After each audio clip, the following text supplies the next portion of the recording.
भाई रात के बज रहे हैं 1 और टेम्परेचर हो रहा है 5 डिग्री सेल्सियस।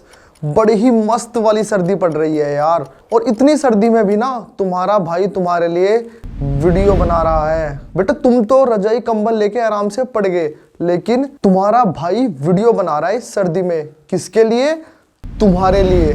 तो भाई रजाई और कंबल में पड़े पड़े ही सही, पढ़ लो। तो बच्चों स्वागत है आपका नई वीडियो के अंदर। इस वीडियो के अंदर हम पढ़ने वाले हैं लाइट चैप्टर के सारे रे डायग्राम। लाइट चैप्टर बेटा 2 पार्ट में डिवाइडेड है, एक है रिफ्लेक्शन और दूसरा है रिफ्रैक्शन। मैं आपको इस वीडियो के अंदर सारे रे डायग्राम, उनके रूल्स बना बनाकर बताने वाला हूं। बस आप ये वीडियो पूरी एंड तक देखना। तो चलिए शुरू करते हैं अपनी वीडियो। तो भाई सबसे पहला टॉपिक जो हमारे पास लाइट चैप्टर में है वो है रिफ्लेक्शन। रिफ्लेक्शन का मतलब है लाइट का आना, टकरा के वापस चले जाना, जो कि मिरर के द्वारा या फिर किसी रिफ्लेक्टिंग या फिर प्लेन सरफेस के द्वारा होता है। तो अब जल्दी से मिरर के टर्म्स देख लेते हैं।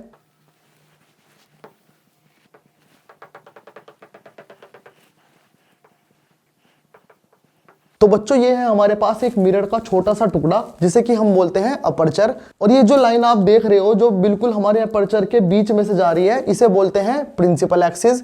और बेटा ये जो पॉइंट हमें दिखाई दे रहा है इसे बोलते हैं फोकस पॉइंट। और अगर भाई मैं इस अपर्चर को पूरा एक कंप्लीट सर्कल बना दूं तो इस सर्कल के बीच में जो पॉइंट, जो सेंटर रहने वाला है वो होगा हमारा सेंटर ऑफ कर्वेचर। और बेटा ये जो अपर्चर है इसके बीच में जो पॉइंट है उसे बोलते हैं हम पोल। और पोल से फोकस की दूरी को बोलते हैं फोकल लेंथ, और पोल से सेंटर की दूरी को बोलते हैं रेडियस ऑफ कर्वेचर। अब जल्दी से इन्हें लेबल कर देते हैं।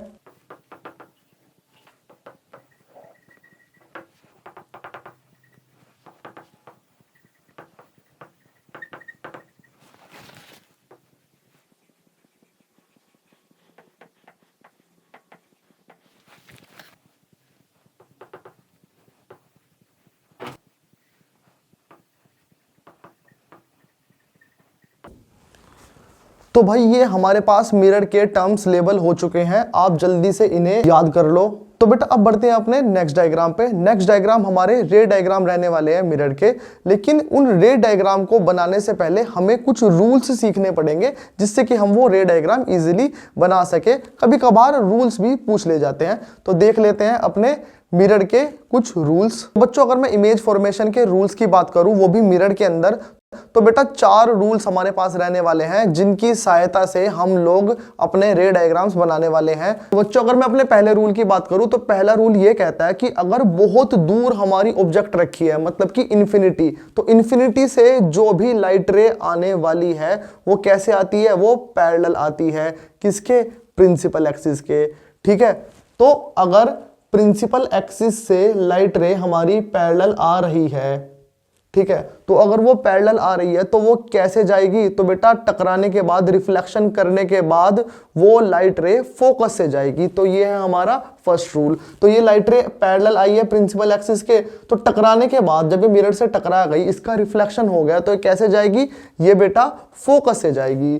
तो ये यहाँ आई, टकराई और कैसे निकल गई? ये बेटा फोकस से होते हुए निकल गई। तो ये है बेटा हमारा फर्स्ट रूल। और भाई अगर मैं अपने सेकंड रूल की बात करूं तो सेकंड रूल इसका उल्टा, मतलब कि अगर लाइट रे हम फोकस पर मारेंगे, अगर हमने निशाना दे के मारा फोकस पे, तो अगर लाइट रे फोकस पे मारी तो टकराने के बाद वो कैसे जाएगी? पैरेलल। किसके? प्रिंसिपल एक्सिस के। तो देखो ये हमारे पास लाइट रे यहाँ से फोकस पर आ रही है सीधी, तो जैसे ये फोकस पर आई तो बेटा यहाँ से आने के बाद, टकराने के बाद ये कैसे जाएगी? ये जाएगी parallel to the principal axis.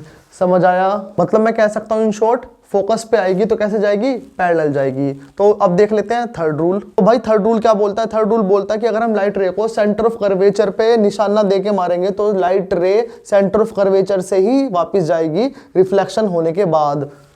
तो ये मेरी लाइट रे सेंटर ऑफ कर्वेचर से आई और जैसे ही यहाँ टकराई, टकराने के बाद ये वापस गई, तो वापस भी ये कहाँ से निकल गई? सेंटर ऑफ कर्वेचर से ही निकल गई। तो ये है हमारे पास भाई थर्ड रूल। देख लेते हैं अपना फोर्थ रूल। फोर्थ रूल बेटा ये बोलता है कि अगर हम लाइट रे को पोल पर दे के मारेंगे तो जितने डिग्री से लाइट पोल पर आई है उतने डिग्री से ही लाइट टकराने के बाद वापस जाएगी।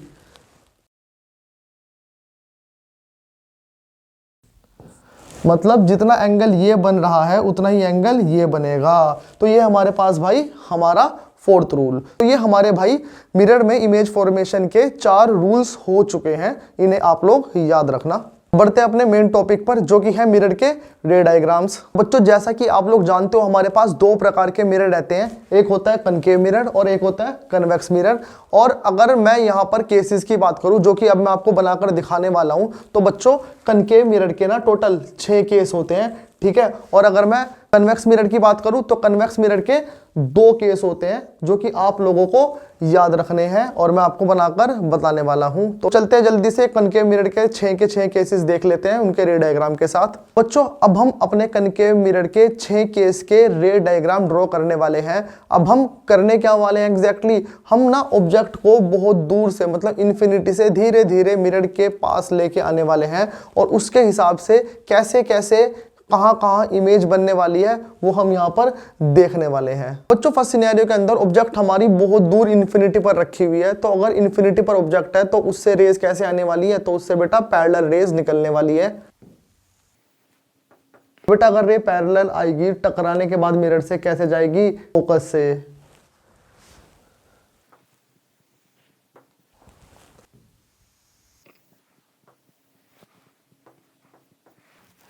तो बच्चों जहां पर ये दोनों रे मिल रही है ना, यहां पर हमारी इमेज बनने वाली है।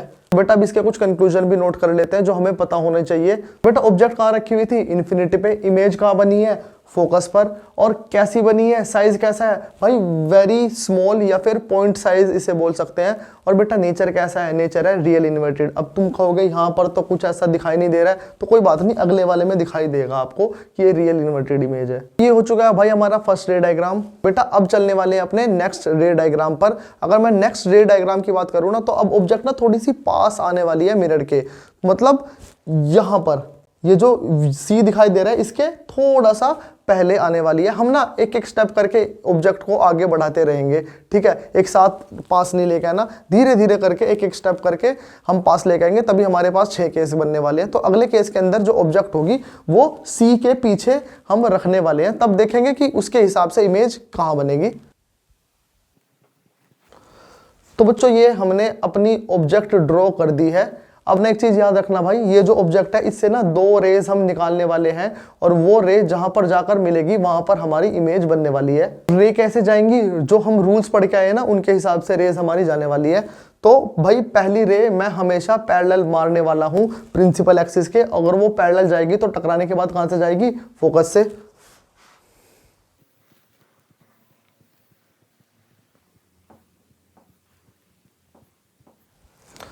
तो बच्चों ये हमने हमारी पहली रे निकाल दी है इस ऑब्जेक्ट से, ठीक है। जो कैसे गई है, जो गई है प्रिंसिपल एक्सिस के पैरेलल और टकराने के बाद कहां से निकली है, फोकस से। अब बेटा दूसरी रे के लिए ना तुम्हारी मर्जी है, तुम कोई सा भी रूल यूज कर सकते हो। तो या तो तुम इसके सर से एक रे निकालो और जो कि सेंटर ऑफ कर्वेचर से होते हुए चली जाएगी, तो सेंटर ऑफ कर्वेचर से जाएगी तो कैसे वापस जाएगी, रिट्रेस कर लेगी अपना पाथ, वहीं से ही वापस चली जाएगी।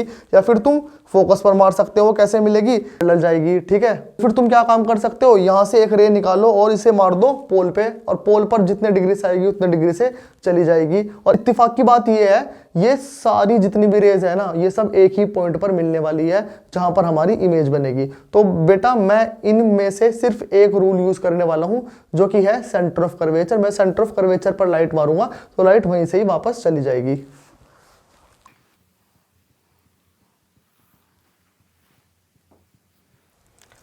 तो बच्चों अगर ये लाइट सेंटर ऑफ कर्वेचर से जाएगी तो टकराने के बाद कहां से वापस जाएगी, सेंटर ऑफ कर्वेचर से ही वापस जाएगी। तो मैं यहां पर एरो बना देता हूं।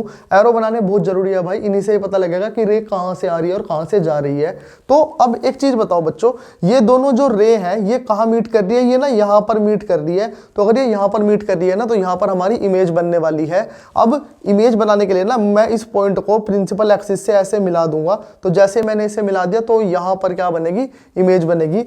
और ऐसे मैं एक एरो बना देता हूं, है ना भाई, टांगे इसकी यहाँ है, सर इसका यहाँ है। तो ये कैसी इमेज है, उल्टी इमेज है। तो अब यहाँ से मैंने क्या कंक्लूजन नोट किया है? कंक्लूजन ये नोट किया है, ऑब्जेक्ट मेरी कहाँ पे है? ऑब्जेक्ट है मेरी सी से पीछे, ठीक है। इमेज कहाँ बन रही है? इमेज बन रही है सी और एफ के बीच में। साइज क्या है? साइज बेटा अगर मैं ऑब्जेक्ट से कंपेयर करूं तो देखो बेटा इमेज छोटी बन रही है, डिमिनिश्ड बन रही है, ठीक है। और नेचर की बात करूं तो नेचर है रियल एंड इन्वर्टेड। तो बढ़ते हैं दूसरे रे डायग्राम की तरफ। बेटा अगर मैं अपने नेक्स्ट रे डायग्राम की बात करूं तो अब ना ऑब्जेक्ट हमारी थोड़ी सी और आगे आ जाएगी मिरर की तरफ, मतलब पहले इन्फिनिटी पे थी, फिर थोड़ा सा सी से पीछे, और अब कहाँ आने वाली है बेटा? अब सी के ऊपर ही हम उसे रखने वाले हैं। तो रख देते हैं अपने ऑब्जेक्ट को सी के ऊपर, और उसके हिसाब से अब हम रे डायग्राम से इमेज बनाने वाले हैं।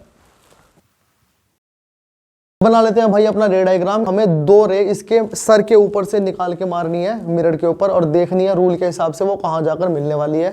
तो भाई पहली रे तो मेरी पैरेलल ही जाएगी, पैरेलल टू प्रिंसिपल एक्सिस। अगर ये पैरेलल जाएगी तो टकराने के बाद ये कहाँ से निकलने वाली है बेटा? फोकस से। और दूसरी रे, तो बेटा अगर मैं दूसरी रे की बात करूं तो पिछले वाले डायग्राम के अंदर हमने ये रे सेंटर ऑफ कर्वेचर से निकाली थी, लेकिन यहाँ सेंटर ऑफ कर्वेचर से नहीं निकाल सकते क्योंकि ये खुद ही सेंटर ऑफ कर्वेचर के ऊपर खड़ा है। तो हमें क्या करना है? तो या तो भाई यहाँ से एक रे निकालो फोकस से, या फिर कहाँ पोल पे एक रे निकाल दो, ठीक है। तो तुम्हारी मर्जी है भाई। मैं अब दूसरी रे ना पोल पर मार देता हूं, तो ये मेरी रे पोल पर आ चुकी है। और मुझे एक चीज पता है, पोल पर जितने डिग्री से आई है उतने डिग्री से वापस जाएगी।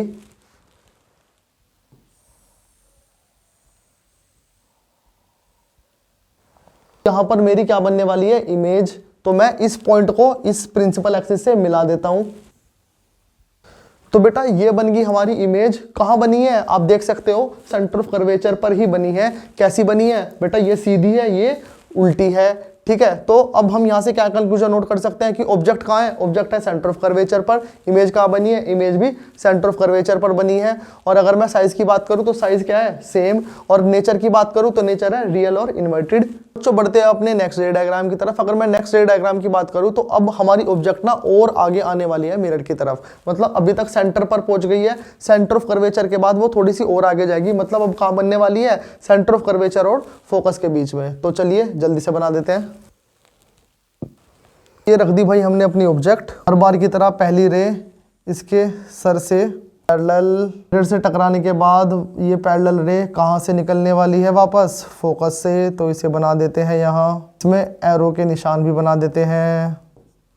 दूसरी रे कैसे निकालें तुम्हारी मर्जी है भाई। इस बार मैं इस रे को निकाल देता हूँ फोकस से। तो ये हमारी दूसरी रे फोकस से निकल गई। टकराने के बाद कैसे जाएगी? पैरेलल। तो इसे पैरेलल भेज देते हैं मकसद पर।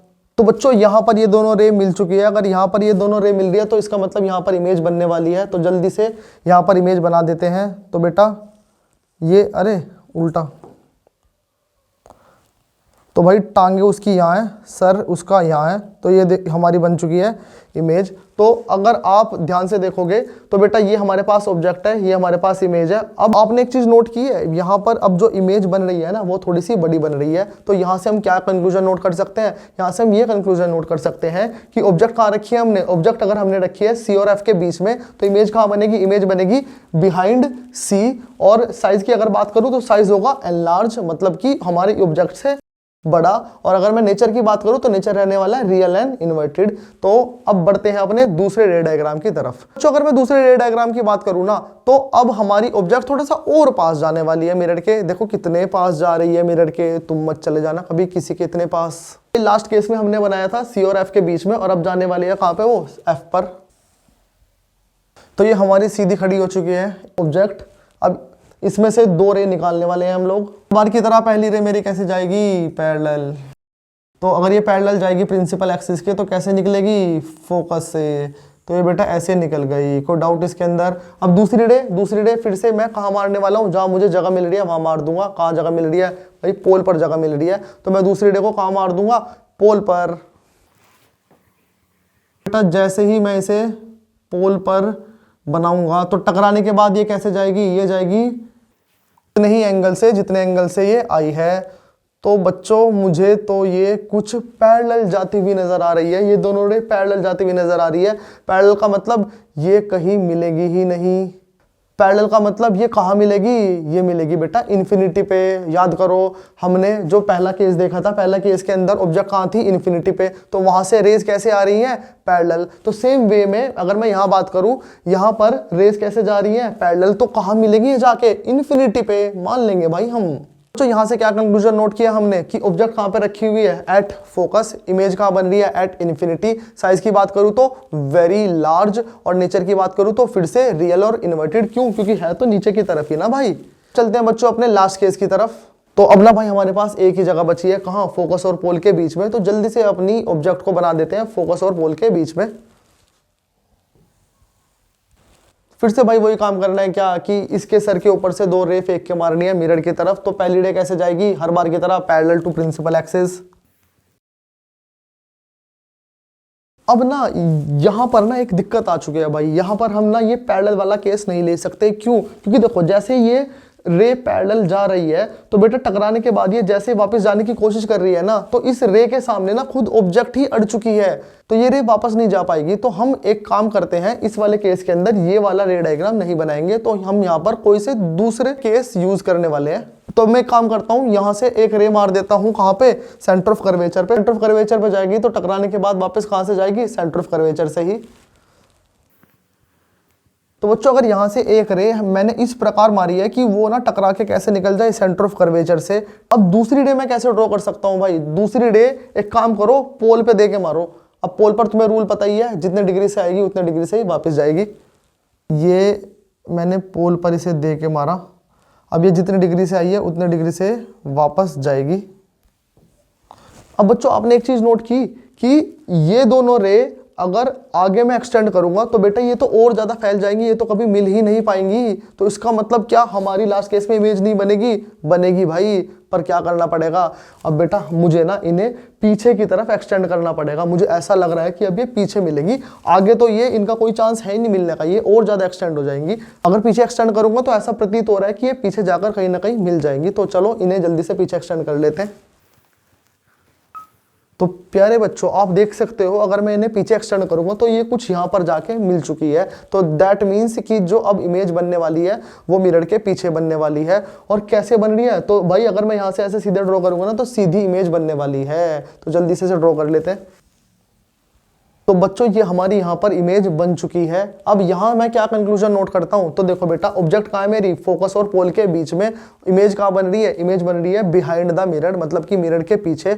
और अगर साइज की बात करूँ तो साइज कैसा है, इससे बड़ा, मतलब कि एनलार्ज। ये ना भाई एक स्पेशल केस है कनकेव मिरर का, जो कई बार एग्जाम में पूछ लिया जाता है कि कौन से केस के अंदर कनकेव मिरर वर्चुअल और इरेक्ट इमेज बनाता है। तो ये है वो लास्ट वाला केस। इससे बहुत सवाल आते हैं केस स्टडी के अंदर, घुमा फिरा के सवाल कहीं ना कहीं से दे ही देते हैं। तो बच्चों ये हमारे कनकेव मिरर के 6 के 6 केस कंप्लीट हो चुके हैं। आशा करता हूं आपको समझ आए होंगे। तो भाई आप चाहते हो तो इनका स्क्रीनशॉट ले लेना। इसके बाद हम देखने वाले हैं अपने कन्वेक्स मिरर के जो बचे हुए हैं 2 केस उनको। तो बच्चों अगर मैं कन्वेक्स मिरर की बात करूं तो कन्वेक्स मिरर के ना 2 केस रहने वाले हैं। फर्स्ट केस की अगर मैं बात करूं तो ऑब्जेक्ट को हम कहां रखेंगे, इन्फिनिटी पर, बहुत दूर। तो वहां से रेज कैसे आने वाली है, पैरेलल। तो जल्दी से बना देते हैं अपना फर्स्ट केस। तो भाई ये इन्फिनिटी से एक पैरेलल रे आई है, सिमिलरली एक और पैरेलल रे आएगी। अब ना एक बात बताओ, अगर पैरेलल रे आ रही है तो टकराने के बाद कहां से जाएगी, फोकस से जाएगी। तो पर बच्चों अगर मैं इस मिरर की बात करूं ना तो ये हमारे पास ना डाइवर्जिंग मिरर होता है। डाइवर्जिंग मिरर का मतलब ये सारी रेस को ना फैला देगा। तो यहां से जो भी ये वाली जो रे आई है ना, तो ये टकराने के बाद कैसे जाएगी, ये ना बेटा कुछ इस प्रकार से निकल जाएगी। ठीक है, तो अगर ये ऐसे निकल गई है, यहां से आई टकरा के ऐसे निकल गई, तो फोकस पर तो ये गई नहीं। तो इसका मतलब मेरा रूल फेल हो गया। नहीं बेटा, रूल कभी फेल नहीं होगा मेरे वाला। मुझे क्या करना पड़ेगा, मुझे ना अब इसे एक्सटेंड करना पड़ेगा, तब जाके ये फोकस पर मिलेगी। तो चलो कर देते इसे एक्सटेंड। तो ये देखो एक्सटेंड हो चुकी है। तो अभी मैं इसे एक्सटेंड करूंगा तो कहां पे आके मिल गई, तो बेटा ये फोकस पे आके मिल गई। सिमिलर केस इसके साथ भी होने वाला है। ये रे अगर आई है parallel to the principal axis, टकराने के बाद ये भी डाइवर्ज हो जाएगी। लेकिन अगर मैं इसे पीछे एक्सटेंड करूंगा तो बेटा ये भी फोकस पर ही मिलेगी। तो बच्चों आपने देखा ये दोनों रे कहां मिल रही है, ये दोनों रे ना फोकस पर आकर मिल रही है। तो इमेज कहां बनने वाली है, फोकस पर। तो हमने यहाँ पे क्या कंक्लूजन नोट किया, अगर ऑब्जेक्ट हमारी इन्फिनिटी पे रखी हुई है तो इमेज कहां बनेगी, फोकस पर। साइज की बात करूं तो आपको दिखाई दे रहा है बहुत ही छोटा, यानी कि पॉइंट साइज है। तो अब देख लेते हैं इसका सेकंड एंड लास्ट केस। तो भाई अगर मैं इसके अगले केस की बात करूं, अब हमें ऑब्जेक्ट कहाँ रखनी है, कहीं पे भी जहां तुम्हारा मन है ना वहां रख दो। तो बेटा मेरा मन तो यहाँ है इसे रखने का, तो बेटा यहीं रख दो। तो अब क्या करना है, अब इससे 2 रे निकालनी है इसके सर पे से, और कहाँ मारनी है देके, इस मिरर के ऊपर देके मारनी है। तो जल्दी से कर दो। पहली रे कैसे आएगी बेटा, पैरेलल किसके, प्रिंसिपल एक्सिस के, ये लो आ गई। अब ये कैसे निकल जाएगी बेटा, ये तो डाइवर्ट हो जाएगी, ये निकल चुकी है रे बिना फोकस से मिले, लेकिन हमें तो फोकस पर मिलानी है, तो हमें क्या करना पड़ेगा, इसे एक्सटेंड करना पड़ेगा पीछे की तरफ। तो बच्चों मैं इसे एक्सटेंड कर देता हूँ पीछे की तरफ। तो ये देखो, ये मैंने इसे एक्सटेंड कर दिया और ये कहाँ मिल गई, ये फोकस पर आके मिल गई। और एरो भी बना लो भाई इसके, श्यों श्यों श्यों श्यों। अब समय आ चुका है दूसरी रे बनाने का। अब दूसरी रे कैसे बनाएंगे, तो बेटा देखो दूसरी रे ना हम क्या काम करेंगे, पोल पर दे के मारेंगे। अब पोल पर जैसे आएगी, जितने डिग्री से आएगी उतने डिग्री से वापस जाएगी। तो बेटा ये आई मेरी अगली रे कहाँ पर, पोल पर। अब पोल पर ये आ चुकी है, कितने डिग्री से मुझे नहीं पता, पर जितने डिग्री से आई है उतने डिग्री से वापस जाएगी। तो बेटा ये देखो ये चली गई। तो बेटा ये तो फिर से बिना मिले चली गई, एक रे उधर निकल गई, एक रे इधर निकल गई। अरे बेटा अगर मैं इसे पीछे एक्सटेंड करूंगा तो कहाँ मिलेगी, ये यहाँ मिल नहीं जाएगी क्या, तो कर दो ना फिर एक्सटेंड, देर किस बात की। तो बेटा जैसे ही मैं इसे एक्सटेंड करूंगा, तो ये देखो ये मैंने इसे एक्सटेंड कर दी, तो ये कहाँ मिल रही है, तो बेटा ये पीछे मिल रही है। तो ये जो मीटिंग पॉइंट है, यहाँ पर हमारी इमेज बनने वाली है, तो जल्दी से इमेज बना देते हैं। तो बच्चों ये बन चुकी है हमारी इमेज। तो भाई यहाँ से हमने क्या कंक्लूजन नोट किया, हमने ये कंक्लूजन नोट किया कि अगर हमारी ऑब्जेक्ट कन्वेक्स मिरर के केस में कहीं पर भी रख दी पोल और इन्फिनिटी के बीच में, तो इमेज कहाँ बनने वाली है, इमेज बिहाइंड द मिरर बनने वाली है। और साइज क्या रहेगा, साइज ना हमेशा ये जो ऑब्जेक्ट है इससे छोटा ही रहने वाला है, चाहे कितनी भी कोशिश करके देख लेना। अगर मैं इसके नेचर की बात करूँ तो नेचर कैसा होगा, नेचर होगा बच्चों वर्चुअल एंड इरेक्ट। तो बच्चों ये हमारे रे डायग्राम कंप्लीट हो चुके हैं। कनकेव और कन्वेक्स मिरर के कुछ केसेस हमने देख लिए हैं। आशा करता हूँ ये सारे केस आपको समझ आए होंगे। बच्चों इन केसेस की प्रैक्टिस कर लेना। बोर्ड में ये सवाल ना डायरेक्टली नहीं आते, पर इनडायरेक्टली 100% आते ही आते हैं भाई। एक न्यूमेरिकल दे दिया और पूछ लेंगे चलो इसका रे डायग्राम बनाओ, वरना फिर इसी के अंदर से पूछ लेंगे। एक सवाल जो कई बार आया है घुमा के कि कनकेव मिरर और कन्वेक्स मिरर दोनों ही वर्चुअल और इरेक्ट इमेज बनाते हैं, पर दोनों में अंतर क्या है। तो भाई इस टाइप के सवाल आ जाते हैं। अगर किसी बच्चे को इस सवाल का जवाब पता है तो जल्दी से कमेंट बॉक्स में अपना जवाब लिख दो। मैं उस बच्चे के ना कमेंट पे दिल बनाने वाला हूं, तो जल्दी से अपना आंसर कमेंट कर देना। और भाई रिफ्लेक्शन वाला पार्ट अब नेक्स्ट वीडियो के अंदर आने वाला है। अगर वीडियो अच्छी लगे बच्चों तो प्लीज चैनल को सब्सक्राइब कर देना और अपने दोस्तों को भेज दो यार, कर दो उनका भी भला।